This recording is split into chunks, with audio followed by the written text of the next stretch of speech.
Download this audiobook for free today at theaudiobook.co.uk.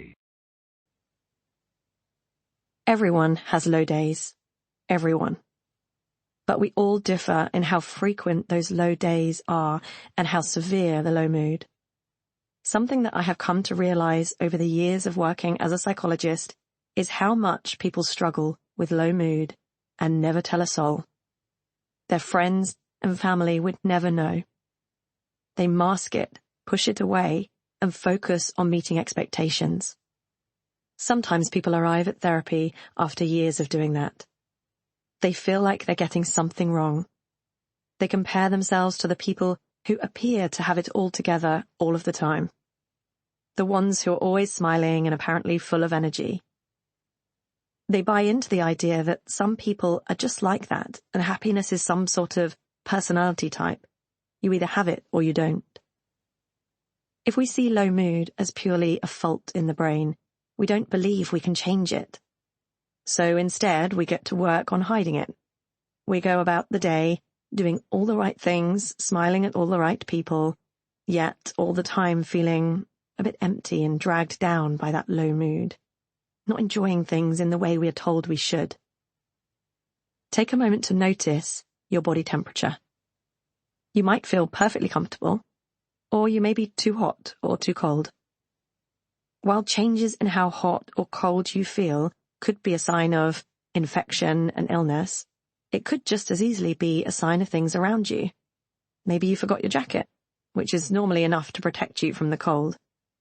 Perhaps the sky is clouded over and it started to rain. Maybe you are hungry or dehydrated. When you run for the bus, you notice you warm up. Our body temperature is affected by our environment, both internal and external, and we also have the power to influence it ourselves. Mood is much the same. When we experience low mood, it may have been influenced by several factors from our internal and external world.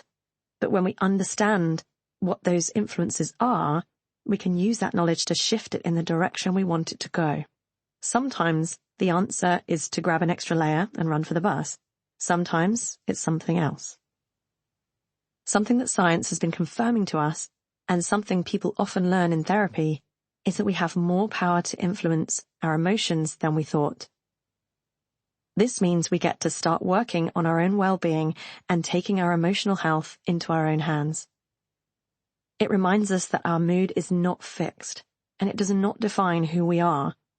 It's a sensation we experience. This doesn't mean we can eradicate low mood or depression. Life still presents us with hardship, pain, and loss, and that will always be reflected in our mental and physical health. Instead, it means we can build a toolbox with things that help. The more we practice using these tools, the more skilled we get at using them.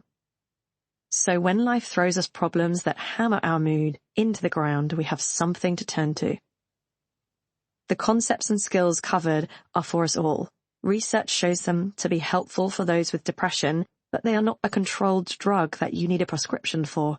They are life skills, tools we can all use as we go through life, facing fluctuations in mood, big and small. For anyone who experiences severe and enduring mental illness, it's always optimal to learn new skills with the support of a professional. So how do feelings get created? Sleep is bliss. Then my alarm offends my ears. It's too loud, and I hate that tune. It sends a shockwave through my body that I'm not ready for. I press snooze and lie back down. My head is aching, and I feel irritated. I press snooze again. If we don't get up soon, the kids will be late for school. I need to get ready for my meeting. I close my eyes and see the to-do list lying on my desk in the office. Dread, irritation, exhaustion. I don't want to do today. Is this low mood? Did it come from my brain? How did I wake up like this? Let's trace back. Last night, I stayed up late working. By the time I got into bed, I was too tired to go back downstairs to grab a glass of water. Then my baby woke up twice in the night. I haven't slept enough, and I'm dehydrated. The loud alarm woke me from a deep sleep. sending stress hormones shooting through my body as I woke up.